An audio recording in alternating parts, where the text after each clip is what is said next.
Uma História de Solidão, capítulo 3, 1964. No começo éramos 3, então nos tornamos 4, depois 5, e certo dia, sem nenhum aviso, voltamos a ser 3. Eu era o mais velho, sozinho em casa com minha mãe e meu pai por 3 anos, novo demais para valorizar o privilégio de tal posição. Pelo que consta, não fui um bebê difícil, dormia quando me mandavam dormir e comia o que fosse colocado à minha frente. Durante a infância, tive um problema de vista que provocou o receio de que eu ficasse cego mais tarde, e fui levado a um especialista no Hospital Holly Street. Mas a enfermidade, fosse qual fosse, deve ter se curado sozinha com o tempo, pois nenhuma dificuldade se desenvolveu quando fiquei mais velho. Hannah chegou em 1958, uma presença birrenta e estridente, propensa a crises de choro que causavam discussões entre nossos pais. Mamãe dizia que não conseguia lidar, e papai fugia para o pub. O bebê se recusava a comer, e tiveram consultas com outro médico que disse que ela precisava comer ou morreria. "E o senhor acha que eu não sei disso?" perguntou minha mãe, olhando à volta no consultório com o ar de alguém em busca de ajuda que se dá conta de que pouca lhe será oferecida. Eu estava sentado num canto, observando sua frustração crescer. "Não sou uma completa idiota." "O senhor já tentou engambelar sua filha, senhora Yates?" perguntou o médico. "O que o senhor quer dizer exatamente?" "Sei que minha esposa muitas vezes engambelava nossos filhos para que eles comessem. Funcionava de maneira espantosa." "O senhor pode me explicar o significado da palavra engambelar, doutor, e dizer de que maneira isso ajudaria?" "Ora, é um termo antigo, não?" ele respondeu, sorrindo para ela. "Engambelar, persuadir uma pessoa a fazer algo que ela está relutante de fazer." "Hannah tem 7 meses de vida", disse minha mãe. "Duvido que meus poderes de persuasão funcionem com ela. Até agora não funcionaram." "Tente, senhora Yates", respondeu o médico, abrindo os braços como se os mistérios do universo pudessem estar contidos entre aquelas mãos. "Tente. Uma boa mãe continua tentando até conseguir." Tal comentário provocou uma fúria silenciosa em minha mãe, mas ela estava intimidada demais pelo terno de 3 peças, pela casa na Dartmouth Square, pelo emblema de bronze no portão e pelo preço de 40 pences a consulta para contrariá-lo. Mas, assim como foi com meus olhos, os problemas de Hannah talvez tenham se corrigido com o tempo, ou ela ficou com fome demais para continuar a resistir à comida, pois por fim se acomodou em um padrão regular de alimentação e a paz foi restaurada. Eu não sabia o quanto queria um irmão mais novo até ser forçado a ter um, e amei Hannah desde o início. Ela parava de chorar quando eu entrava no quarto, olhando para mim com seus imensos olhos lacrimosos, e sua cabeça se virava devagar quando eu cuidava dos afazeres, convencida de que, se desviasse o rosto, perderia alguma coisa importante. Ela chorava quando eu a deixava sozinha e batia palmas quando eu reaparecia. Mamãe não tinha mais emprego, não lhe seria permitido. Antes de se casar com meu pai, trabalhara como aeromoça para a Aer Lingus, um emprego que naqueles tempos era equivalente a ser uma estrela de cinema. Quando envelheceu, adorava contar histórias sobre o glamour que testemunhou quando jovem. Certa vez servira almoço a Rita Hayworth em um voo de Bruxelas para Dublin. Em outra ocasião, ajudou David Niven a ajustar um cinto defeituoso quando ele veio de Londres para uma pré-estreia de um filme. A senhora Hayworth era belíssima, cabelos tão longos e ruivos e muito educada. Ficou no assento com uma piteira entre os dedos e não se incomodou de dar autógrafos a qualquer um que a abordasse. Leu durante o voo todo, alternando entre uma edição da revista Look e um roteio de filme. As opções eram carne ou frango, e ela quis o frango. O Sr. Niven estava mais bem vestido do que qualquer homem que eu já vi, todo garboso, e falava cheio de pompa, como eles sempre falam, mas era terrivelmente impaciente, e não conseguia ficar quieto no assento, e bebia feito um gambá. Ela precisou deixar o emprego quando se casou, pois na época a Aer Lingus não manteria uma funcionária casada. A mãe dela, que eu não conheci, disse que ela era louca de abrir mão da alta sociedade por uma casa geminada em Churchtown. Mas ela respondeu que era o que queria, e no fim das contas, era o que as mulheres faziam naqueles tempos. Iam para a escola, arranjavam um emprego, encontravam um marido, abriam mão do emprego e se dedicavam à vida doméstica para cuidar da família. O dia mais empolgante de todos, ela me disse uma vez, foi quando eu estava passando pelo aeroporto Heathrow e vi a princesa Margaret em pessoa. Ela sacudia as mãos estendidas, como se pudesse dispersar a multidão com aquele gesto arrogante. Percebi, só de olhar para ela, que era a mulher mais rude da face da terra, sem nenhum pingo de classe. Mas era a princesa Margaret mesmo assim, e eu achei que tinha morrido e ido para o céu. Pena que eu não estava com a minha box brownie. Ela conheceu meu pai em um baile, perto da Parnell Square. Ele estava lá com amigos, vestido com seu melhor terno, de lã listrada de preto e branco, o cabelo espesso e escuro besuntado de Brio Cream, com marcas de pente, como uma plantação recém-arada. Tinha um cigarro pendurado na lateral da boca. Quando falava, o cigarro ficava grudado no lábio inferior, a cinza cada vez mais longa, mas sem cair até ele bater no cinzeiro. Ele a viu no mesmo instante em que ela o viu e foi direto até ela, interrompendo a conversa com os amigos no meio de uma frase. "Você dança?" ele perguntou. "É um convite?" ela disse, a resposta padrão. "Sim." "Então vamos." Ele a conduziu à pista de dança e em meio minuto ela sabia que tinha tirado a sorte grande, pois ali estava um sujeito que sabia o que fazer com os pés. Nada de rigidez, nada de estranheza, nenhum constrangimento sobre onde colocar os braços ou as mãos. Ele dançava com autoconfiança, e como ela também não se movimentava nada mal, os dois fizeram um belo número e as pessoas assistiram à dança com entusiasmo. Os homens cochicharam que era bonitinha aquela moça que Billy Yates segurava nos braços, e as mulheres disseram: "Você não acha que ele devia ter tirado o cigarro da boca antes de dançar? Onde estava a educação dele?" "Você tem nome?" "Faz anos que tenho. Gloria Cooper. E o seu?" "William Yates." "Como o poeta?" "A grafia é diferente." Mais tarde, mamãe me contou que a primeira coisa que veio à cabeça foi Gloria Yates. Ela achou bem sonoro. "Você já viu aqui antes Gloria Cooper?" "Quer dizer que teria esquecido se tivesse visto?" "Bem feito para você." "O que você faz quando não está dançando?" "Sou a aeromoça da Aer Lingus."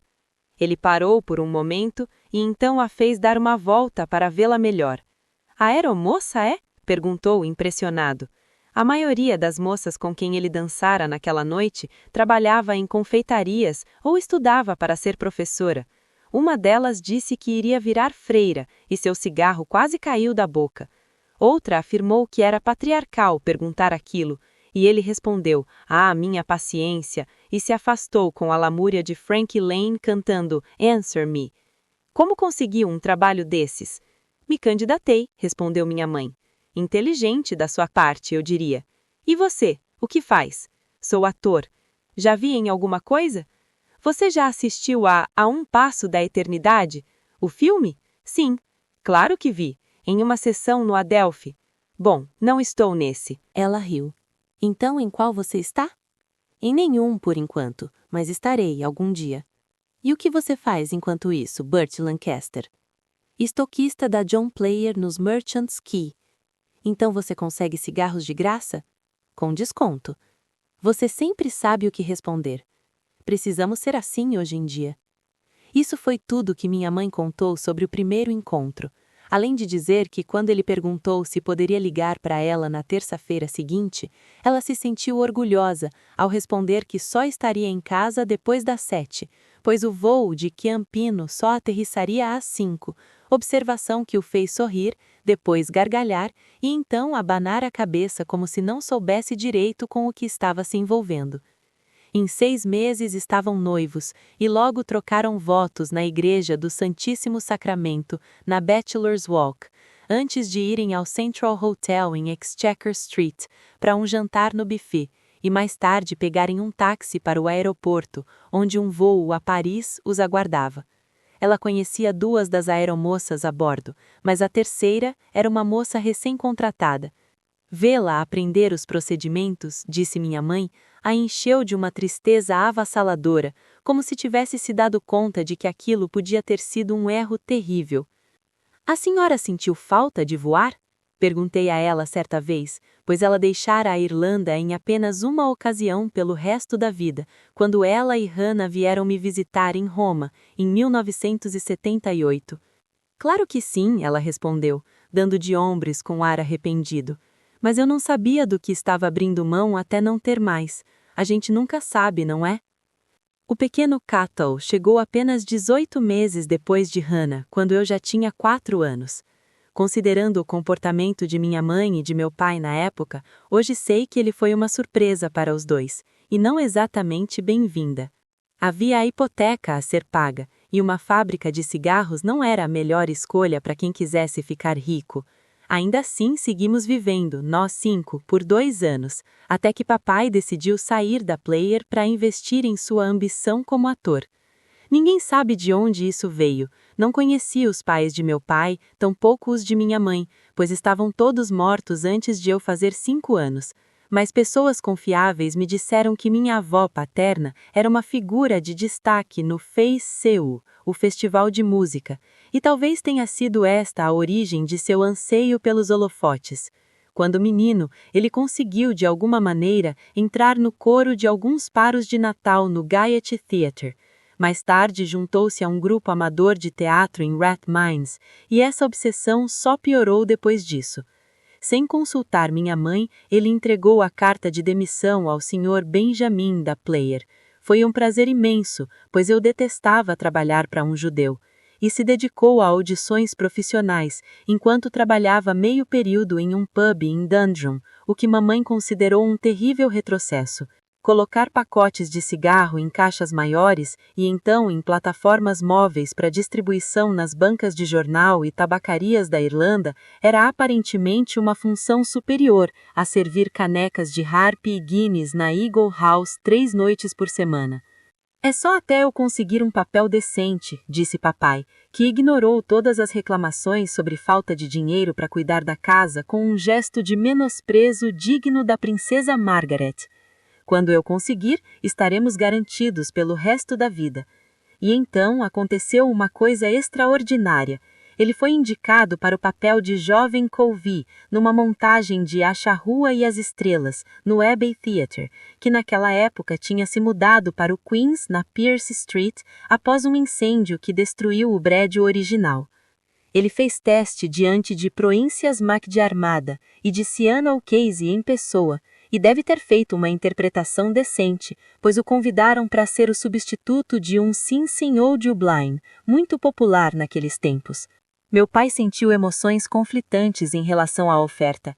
Ficou orgulhoso pelo reconhecimento de seu talento, mas não gostava de ser peça sobrante de ninguém. De qualquer maneira, a sorte estava a seu lado, pois não é que ofereceram o papel de Laertes a Old Dublin no Old Vic em Londres e ele fez a travessia sem nenhuma hesitação? MacDiarmada não teve outra a não ser promover meu pai de substituto a integrante do elenco. Aparentemente, O'Casey tinha reservas, mas não havia ninguém que pudesse assumir o papel em tão curto prazo. Chegou a hora, ele disse quando nos contou a novidade, esfregando as mãos de alegria. E é apenas o começo. O papel de jovem Colvey é grande, é um daqueles que fazem você ser notado. Ir para o West End deve ser só uma questão de tempo, ou até mesmo para Broadway.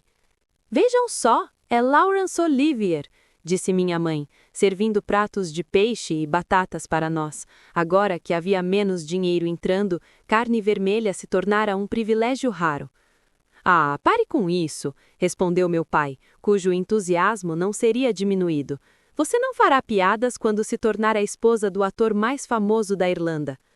Ewen O'Sullivan e Kathleen Ní Berahán faziam os papéis principais de Jack e Nora Clitheroe, E durante semanas, tudo o que ouvimos foi Ewen isso e Kathleen aquilo, conforme ele voltava para casa fedendo a bebida e contando histórias sobre o que acontecia nos bastidores para um público cada vez menos apreciativo. O que a bebida tem a ver com você ensaiar seu papel? Perguntou mamãe. Você não entenderia, Glória, ele disse. Precisamos ir ao pub depois dos ensaios para liberar um pouco da energia que se acumula quando se está no palco. É o que os atores fazem. É o que os bêbados fazem, ela respondeu. Logo você, com família. Ah, fique quieta, mulher. Não vou ficar quieta. Preciso voltar para Aer Lingus, é isso? Eles com certeza não a aceitariam de volta, ele riu. Aceitariam se eu fosse solteira. Posso dizer que você me largou. O que o assustou, claro, e ele ameaçou ligar para o padre, e quando ela disse que ele estava blefando, ele respondeu que era ela quem estava blefando, e antes que a noite acabasse, ali estava Padre Houghton, um homem austero com o rosto parecido com aquelas estátuas da Ilha de Páscoa, sentado na sala enquanto Hannah, Catal e eu ouvíamos através da porta e imaginávamos mamãe e papai lado a lado, um mais constrangido que o outro pelo rumo que aquela discussão tinha tomado. Glória, você não reconhece as necessidades do seu marido? Perguntou o padre Houghton, com voz sedosa. É uma grande chance para ele. Quantos de nós temos a oportunidade de visitar o National Theatre e ainda mais de se apresentar em seu palco? Não é a atuação que me incomoda, padre, disse mamãe. Já temos pouco dinheiro entrando e gastar em cerveja quando tenho 5 barrigas para alimentar nesta casa? Baixe a voz, Glória, por favor, interrompeu o padre Houghton. Sou um homem paciente, mas tenho pouca tolerância para mulheres histéricas. Minha mãe ficou em silêncio por vários minutos depois disso, e quando falou, foi em tom reprimido. William, você tentará voltar para sua família um pouco mais cedo, não é? Perguntou o padre. Sim, padre, farei o possível. Não posso prometer nada, mas farei o melhor possível. E eu não peço que você prometa, mas estar disposto a tentar é o que conta. E você, Glória, será menos insistente com seu marido, sim? Vou tentar, padre. Prometa que sim, Glória. Sim, padre. Muito bem, garota. Nenhum homem quer voltar para casa e encontrar uma esposa irritante. Mantenha o controle e o jantar quente e não haverá nenhum problema nesta casa. Que Deus abençoe todos sob este teto. Ficou assim por um tempo. Papai foi autorizado a fazer o que bem entendesse, e mamãe não teve escolha senão aguentar. Meu pai merece certo reconhecimento por ter se esforçado a ajudar em casa, pelo menos durante um período, mas a bebida ainda fluía várias noites por semana, e a menção a nomes tornou-se indecorosa. Eu era provavelmente novo demais para gostar da peça. Tinha apenas 9 anos na época. Mas mamãe me levou para assistir a Charrua e as Estrelas na noite de estreia, deixando Hannah e Catal aos cuidados da senhora Ratley, nossa vizinha. Apesar da minha juventude, percebi que, sem sombra de dúvida, meu pai era o pior ator no palco. Ele bradava quando devia estar falando e vinha para a boca de cena quando era óbvio que devia estar ao fundo, olhando para a pessoa com quem dialogava. Confundiu-se com as falas no início do 3º ato, quando ele e tio Peter trazem notícias da Revolução para Bessie Burgess e ela prevê a derrota dos rebeldes no GPO. E estou convencido até hoje que no meio de sua discussão com Flutter, ele me viu na 4ª fileira e deu uma piscadela, gesto inesperado que fez Philip O'Floyn repetir uma fala e tropeçar em todo o restante da cena. Quando a peça finalmente terminou e o elenco subiu ao palco um a um para agradecer ao público, os aplausos que ele recebeu foram brandos, para dizer o mínimo, e um grupo no fundo do auditório chegou a vaiar. Pelo que consta, o Casey o repreendeu na festa do elenco, o que levou meu pai a dizer que o dramaturgo tinha tantos modos quanto um porco no chiqueiro. Mas na manhã seguinte, o crítico do Evening Press o dizimou em sua resenha, afirmando que também incendiaria o Queen's se visse uma performance como aquela no National Theatre outra vez. Alguns dias depois, McDermott substituiu meu pai, e como se não fosse ruim o suficiente, a situação ficaria ainda pior. Meu pai passou a primeira metade da apresentação da noite seguinte em exílio no Stag's Head, alternando entre canecas de Guinness e copos de uísque, antes de voltar a Pierce Street, entrar pela passagem de serviço e, bêbado e com suas roupas corriqueiras, subir no palco em pleno terceiro ato, onde socou seu substituto, levando a um momento farsesco de dois jovens Colveys brigando em cena e precisando ser separados pela senhora Gogan e Molser, enquanto o público coçava a cabeça e se perguntava se aquilo era uma cena nova, incluída para efeito cômico. O que disse Yates sobre o tumulto provocado na primeira montagem daquela peça há mais de 30 anos? Vocês desonraram a si mesmos outra vez. Alguma coisa nessa linha. Mas foi para o público, não para o elenco. Ele de certo nunca teria imaginado que seria necessário falar assim com os atores. Não tenho ideia do que pensou o Casey, mas imagino que não tenha sido bonito. Meu pai nunca mais pôs os pés no palco. Sóbrio, tentou se desculpar com McDermott, que se recusou a vê-lo. Ele foi à casa de O'Casey na North Circular Road, mas nem deram a mínima. Escreveu um mea-culpa ao Evening Press e a resposta foi que ele não passava de motivo de escárnio e que não envolveriam suas páginas na discussão publicando o texto. Uma semana depois, ele recebeu uma carta informando que estava banido para o resto da vida do Abbey Theatre, e quando tentou deixar tudo isso para trás e começou a ir às audições abertas para outras peças em Dublin, foi recebido na porta por produtores que disseram que o inferno congelaria antes deles arriscarem seus investimentos em um homem com aquela reputação. O problema não é que você tenha dado um tremendo vexame, brigando no palco bêbado, com isso eu conseguiria lidar.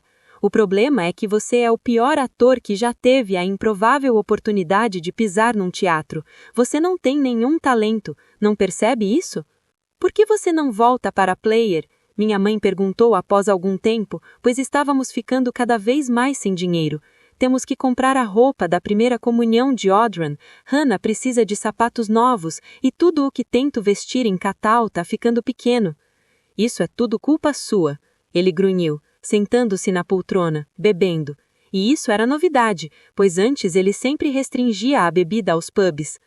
Como pode ser culpa minha, William Yates? Ela perguntou, com os nervos quase transbordando. Você nunca me apoiou. Foi o que mais fiz? Que tipo de esposa você é, hein? Fiz uma péssima escolha. Que vergonha, na frente das crianças, ela disse, chocada com a profundidade daquela fúria. São meus mesmo ou estou mareado com uma prostituta? Isso a fez correr para o andar de cima, o rosto cheio de lágrimas, enquanto o restante de nós ficou chorando no sofá. Ele não permitia televisão em casa, mesmo que todos os vizinhos tivessem, porque dizia que os atores nos programas eram todos sujeitos que não conseguiram papéis no palco ou no cinema. Dizia que preferia pedir esmola a trabalhar na televisão, mas sei que não era verdade, pois ele tinha escrito para o RTE pedindo um papel em Tullow Row e nem sequer recebeu resposta. No fim, ele não teve escolha, pois precisava de dinheiro para sua própria comida e bebida, e foi se arrastando, chapéu na mão, ao Sr. Benjamin, que concordou em dar-lhe um emprego, mas com salário menor, como um mero aprendiz. Os outros funcionários ficaram satisfeitos com sua decadência, claro, pois tinha sido com gosto que ele dissera adeus a todos. Papai nunca se defendeu, mas guardou dentro de si. Guardou tudo dentro de si. 5 se tornaram 3 mais tarde naquele ano, nos últimos dias do verão de 1964. Meu pai ainda bebia muito, e ele e mamãe brigavam o tempo todo por causa de dinheiro. Qual era o sentido de receber salário se tudo acabaria na caixa registradora do Dave Burns ou urinado em um mictório no Mulligan's, na Pool Big Street? Mamãe era dura com ele, isso é inegável, e ele parou de tentar se defender. Talvez tenha perdido a capacidade de brigar. Foi mamãe quem organizou a grande surpresa, férias de 1 semana no vilarejo de Blackwater, condado de Wexford, pagas com dinheiro que ela vinha separando com tal finalidade. Alugamos o chalé de uma viúva chamada Senhora Hardy, que vivia em um bangalô vizinho com seu filho, Um menino estranho de fala enigmática, que hoje me dou conta devia ser um tanto amalucado, e 3 spaniels, um mais irritante que o outro. Hannah, Cathal e eu não conseguíamos acreditar na própria sorte ao embarcar em um trem que ia da estação Connolly e passava por Bray e Glendalough, seguia para Arklow, Gorey e então Enniscorthy, até chegar a Wexford, onde pegamos uma carruagem de 2 rodas, nós 5 e as malas, para aquele lugar mitológico, nosso lar durante as férias. Eram acomodações sem nenhum luxo, se bem me lembro, mas transbordávamos de entusiasmo, especialmente pelo fato de haver campos para correr, cães para perseguir e galinhas para alimentar todos os dias no quintal da senhora Hardy. Os cachorros nunca querem comer as galinhas? Perguntei certa tarde à senhora Hardy, e ela fez que não. Eles sabem o que aconteceria se comessem, ela respondeu, e não tive dúvidas de que era uma mulher de temperamento forte. Havia 2 quartos no chalé. Mamãe e papai ficaram com o menor, com a cama de casal, enquanto nós 3 ficamos no maior, com 2 camas de solteiro paralelas nos cantos, Hannah em uma e eu e Cathal dividindo a outra, sem nenhum incômodo pelo aperto, dando risadinhas por achar tudo aquilo muito divertido, chutando um ao outro com os pés descalços. Na época pensei que nunca tinha sido tão feliz. Durante o dia brincávamos nos campos ou pegávamos um táxi do vilarejo para ir a Court Town e passar a tarde nos 2 parques de diversão, pilotando os carrinhos bate-bate, descendo pelo tobogã e desperdiçando nossos centavos nos caça-níqueis. Eu estava apaixonado por quadrinhos e foi uma escolha difícil entre os almanaques de férias The Beano, com Dennis, o Pimentinha, e The Bash Street Kids, e The Beezer, com Banana Bunch e Colonel Blink. Comíamos algodão doce e comprávamos brinquedos infláveis. Certa tarde, papai me levou para ver Drácula em um cinema do vilarejo e derrubei um saco de pipocas na gente quando comecei a gritar por causa do vampiro. Precisei ser arrastado para fora do cinema e para a claridade do dia até conseguir me acalmar. Em outros dias, a família toda fazia o trajeto para a praia Curacloe, papai com uma casta de piquenique nas mãos, e entrávamos e saíamos correndo do mar, construíamos castelos e mostas, e mais tarde sentávamos cheios de areia para comer sanduíches de queijo calvita, sacos de batata frita Tayto sabor queijo e cebola, e latinhas quentes de Fanta e Sidona, com a sensação de que os deuses tinham descido do paraíso. Será que vi Tom Cardle na praia num daqueles dias? Me pergunto. Havia famílias por toda parte, e a fazenda de Tom não era longe de onde escalamos a duna para ver pela primeira vez a água azul resplandecendo como um arco-íris terrestre à nossa frente. Estaria ele ali, aquele 10º filho, cujo destino foi escrito atrás de uma Bíblia no nascimento e que nunca saberia o que é amar outro ser humano? Será que fizemos piadas juntos quando me juntei a um grupo de meninos do vilarejo que jogavam bola na praia? É possível que tenhamos inocência compartilhada em algum ponto do passado? Sim, claro que sim. Mas que diferença faz agora? Foi tudo levado pela maré. A discussão que destruiu a vida da minha família aconteceu em nossa 5ª noite em Wexford. Hannah e eu tentávamos ensinar Cathal a jogar ludo, apesar de que tudo o que ele queria era correr atrás de um dos Spaniel da senhora Hardy que se aproximara para ver se havia alguma novidade, quando mamãe fez o inócuo comentário de que aquelas férias eram justamente o que ela precisava. Devíamos fazer isso todo ano, ela acrescentou. Férias custam dinheiro, disse papai. Bebida também. Ah, por que você não vai se fuder de uma vez, sua puta velha? Nós 3 olhamos para ele surpresos. Mesmo com toda a fúria acumulada dentro de si, de alguma maneira papai havia parado de expressá-la em voz alta, e mesmo quando o fazia, quase nunca usava linguajar como aquele.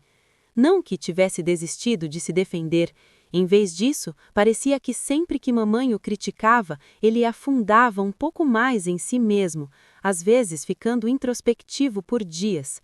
Era uma vítima de depressão, percebo agora em retrospecto. Sua vida não era a que ele esperava que fosse. Meu pai e minha mãe trocaram ofensas, palavras difíceis de relatar e ainda mais difíceis de esquecer.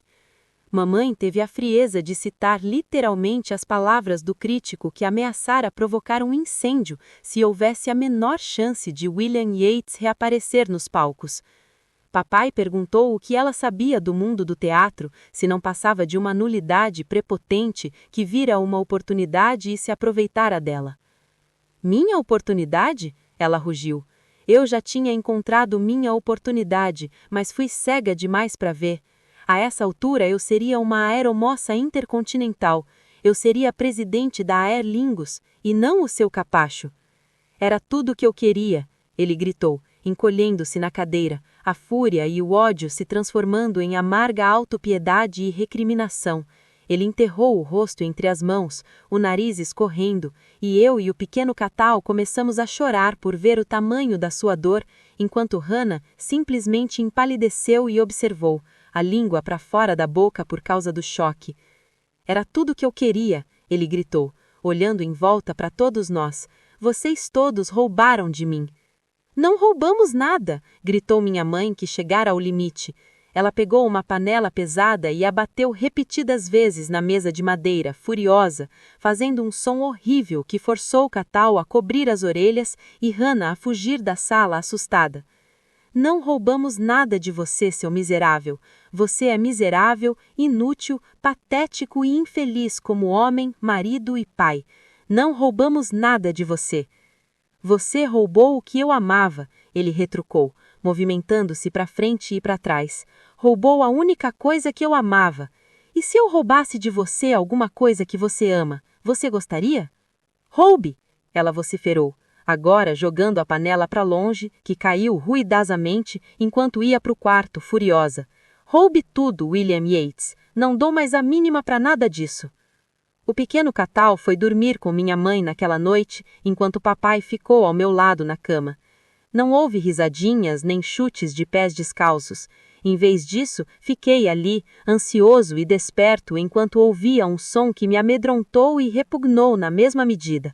Meu pai, um homem adulto, murmurando incoerências com o rosto afundado no travesseiro como um louco. Anos depois, eu ouviria algo parecido vir da cama de Tom Cardon na nossa primeira noite em Clonleaf College. Não sei que horas acordei na manhã seguinte, mas quando fui para a sala, já era dia, e para minha surpresa, meu pai estava ali, de ótimo humor, transbordando de alegria, preparando meu cereal Alpen na tigela vermelha semi-transparente que eu amava.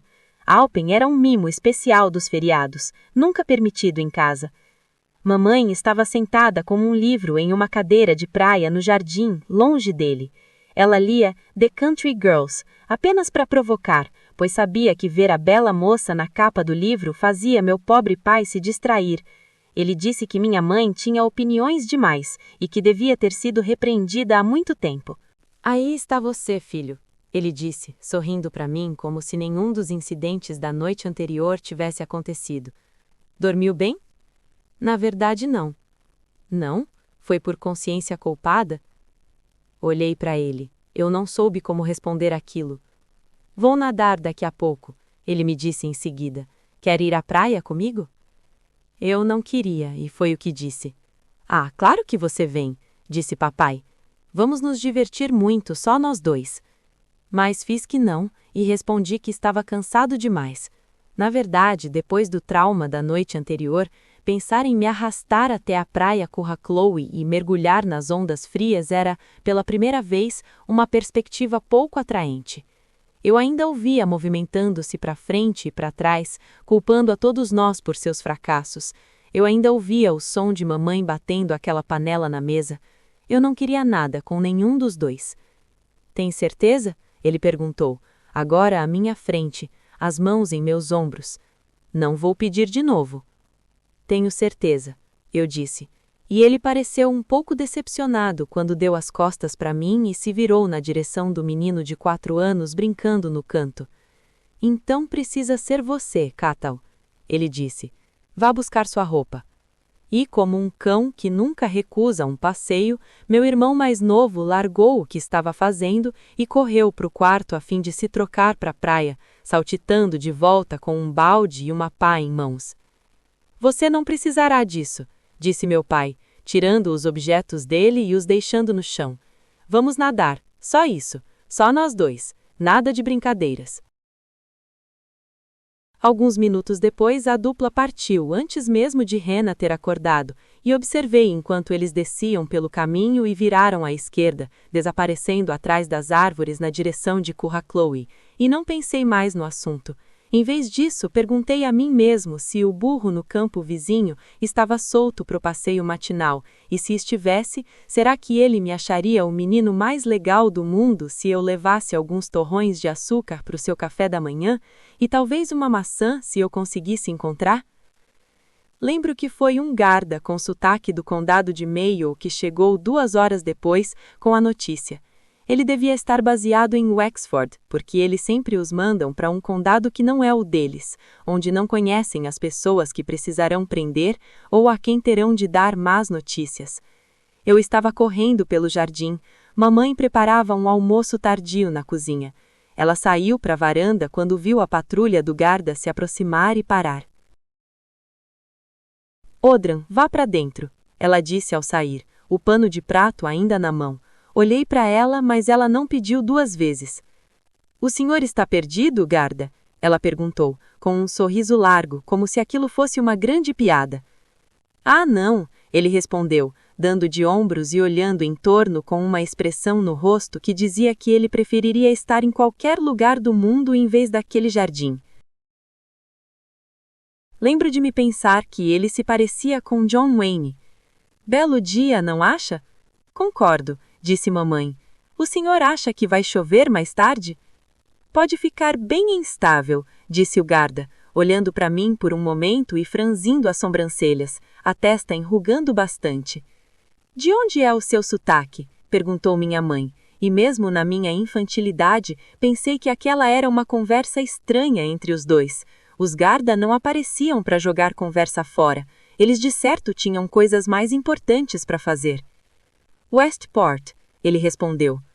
Conheço uma moça de Westport, trabalhava comigo na Aer Lingus, sentia medo de altura, por isso nunca olhava pelas janelas dos aviões. Nunca entendi por que havia se candidatado para trabalhar lá. O guarda riu, mas pareceu mudar de ideia e começou a tossir. A senhora é a senhora Yates? Perguntou. Sim. Podemos entrar e conversar por um minuto? Olhei para minha mãe e a vi fechar os olhos pelo que pareceu muito tempo. Até hoje acredito que se passou quase meio minuto antes que ela os abrisse outra vez e concordasse, dando meia volta e abrindo a porta para convidar o guarda a entrar. Eu juraria que ela envelheceu uma década naqueles 30 segundos. O que se sabe é o seguinte: uma família que visitava a praia Curra Chloe, um casal com meninos gêmeos, estava montando uma barreira de vento quando viu William Yates e Catal nas ondas, aparentemente se divertindo muito, nadando com alegria. A mãe disse ter achado que o menino era novo demais para estar tão longe, e o pai suspeitou que eles estavam em perigo, então se jogou na água para ajudar. Mas não era um bom nadador, e logo começou a ter dificuldades com as ondas, e depois disse que o homem parecia estar tentando afogar o menino, pois o afundava pela cabeça, e toda vez que o pequeno tentava subir para respirar, o homem o empurrava para baixo outra vez, e o segurou sob a superfície até que ele não tentou mais subir. Ele então se afastou, distanciou-se da praia, seguindo para o oceano, mais longe do que qualquer pessoa sensata nadaria, e o menino boiou até a areia, o rosto para baixo, os braços esticados. O pai que estava na praia o arrastou para fora da água, mas não havia nada a ser feito para salvá-lo. O pequeno Catal tinha se afogado. 2 horas depois, quando o corpo de papai voltou para a praia com a maré, metade dos guarda-aí locais estavam ali, e também uma ambulância do vilarejo de Wexford, e o que mais poderia ser feito se não levá-los para o hospital de Cartown, onde o algodão doce ainda estava em promoção nas ruas, onde os carrinhos bate-bate ainda trombavam uns nos outros sob o sol vespertino, redigir os certificados de óbito e chamar o agente funerário. E o que não se sabe é o seguinte: o que aconteceu no mar? Foi o suicídio do meu pai? Deprimido, rejeitado pelo mundo, embrulhando cigarros na fábrica da Player, no Merchants Quay, quando preferiria ai de ti pobre Iori Carr no palco do Hebe, ou orientar Eliza Doolittle em suas aulas de dicção no Theatre Royal em Drury Lane. Foi suicídio? Eu pergunto. Sim, agora tenho certeza de que foi. E foi assassinato? Sim, para essa pergunta também. Mas por que ele escolheu levar um dos próprios filhos consigo? Primeiro eu, que recusei a oferta, e então o pequeno Catal. Por que quis levar um de nós consigo? Qual sentido? De que adiantaria? Isso apagaria as palavras do crítico do Evening Press? Ou daria acesso à casa de Sean O'Casey na North Circular Road? Colocaria meu pai diante de Caitlin Ni Bearan ou de Elizabeth Taylor, que olhariam em seus olhos ao contracenar com ele?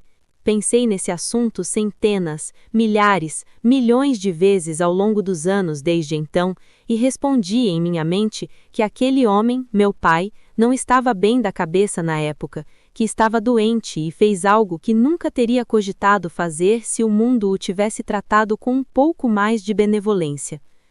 E se eu roubasse de você algo que você ama, você gostaria disso? Ele perguntara à minha mãe na noite anterior. Somente um homem tomado pelo sofrimento, que perdera o juízo, pensaria em tal plano. Prefiro acreditar nisso, pois imaginar outras possibilidades abriria um oceano de mágoa que me engoliria com a mesma facilidade que o mar da Irlanda engoliu meu irmão mais novo. Que mundo é este em que vivemos? Quanto mal causamos às crianças? Imagino o pequeno Catal se debatendo no mar, sentindo o fundo arenoso desaparecer sob os pés, agonizando conforme as mãos de seu pai o empurravam para baixo, querendo saber se era algum tipo de brincadeira nova, apavorado, mas obediente, confiando que aquilo que estava acontecendo era para acontecer mesmo, mas então percebendo que não, aquilo era estranho, aquilo era algo ao qual ele não sobreviveria. Aquele era o momento de sua morte, e ele nunca mais poderia brincar com os Spaniel da Sra. Hardy, e penso na água invadindo os seus pulmões e na tontura que ele teria sentido ao tentar recuperar o fôlego. Dizem que afogamento é um jeito sem dor de partir, mas por que eu deveria acreditar nisso se ninguém que sucumbiu a tal fim voltou para contar a história? E imagino que meu pai tenha recuperado o juízo quando viu seu filho menor desistir de lutar, o corpo ficar lânguido, e se deu conta da coisa terrível que tinha feito. E o que mais poderia fazer além de dar largas braçadas na direção do horizonte, sabendo que era apenas uma questão de tempo até seus braços cederem e seu fôlego acabar e suas pernas pararem de bater e ele afundar sob a superfície, onde talvez encontrasse enfim paz? É no que acredito, pelo menos. Não tenho como saber. Começamos em 3, então nos tornamos 4 e depois 5. Até que um dia, sem aviso, éramos 3 outra vez. Voltamos para casa em Dublin, e minha mãe não era mais uma mulher casada, e sim uma viúva. E a perda do filho mais novo a transformou de um modo que eu nunca imaginaria. Ela se voltou para Deus, e nele esperou encontrar seu alívio e conforto. Começou a levar Hannah e eu à missa na igreja do Bom Pastor bem cedo todas as manhãs, antes da escola. No passado, sentávamos naqueles bancos apenas para a missa das 10 no domingo, famosa por ser curta. E nos fazia rezar pelo pequeno Catal. Mas nunca por nosso pai. Depois do enterro, ela nunca mais mencionou o nome dele. À noite, quando o Ângelus aparecia na televisão, ela ordenava que Hannah e eu ficássemos de joelhos e rezássemos todas as 5 dezenas do rosário e a Salve Rainha. O que tentávamos fazer sem rir, mas Deus nos perdoe, às vezes era difícil. Ela me levou para visitar o padre Houghton e disse que eu tinha expressado interesse em me tornar coroinha, o que nunca fiz na vida. E logo estavam tirando minhas medidas para minha sobrepeliz e batina. Estátuas da Nossa Senhora foram espalhadas pela casa. Imagens do Sagrado Coração, que eu costumava chamar de Assombrado Coração, até levar um tapa na orelha por minha insolência, foram penduradas nas paredes. A senhora Ratley, nossa vizinha, foi a Lourdes para começar um tratamento e nos trouxe uma garrafa de plástico transparente com o formato de Jesus na cruz, cheia de água benta. E assim tivemos que nos benzer todas as manhãs e todas as noites, quando acordávamos ou íamos dormir. E pedíamos a Deus que tomasse conta do pequeno Catal e o mantivesse a salvo e acolhido, até que pudéssemos nos juntar a ele. Nossa casa, até então excepcionalmente secular para a época, tornou-se uma casa religiosa. E foi no meu aniversário de 10 anos que ela entrou correndo no meu quarto no meio da madrugada e acendeu a luz, me arrancando dos meus sonhos esquisitos, e olhou para mim com uma expressão maravilhada no rosto, antes de declarar que acabara de ter uma grande epifania pela qual todos deveríamos ser gratos. Viera enquanto ela assistia The Late Late Show, me disse. E então ela levantara com um salto e subir os degraus correndo para me acordar e olhar em meus olhos, e agora que tinha feito isso, sabia que estava certa. Podia ver em meu rosto. Sabia pela maneira como eu estava em seus braços. Você tem uma vocação, Audran, ela me informou. Você tem uma vocação para ser padre. E pensei que se ela afirmava aquilo, devia estar certa. Pois afinal fui criado assim, não é? Para acreditar em tudo que minha mãe dizia?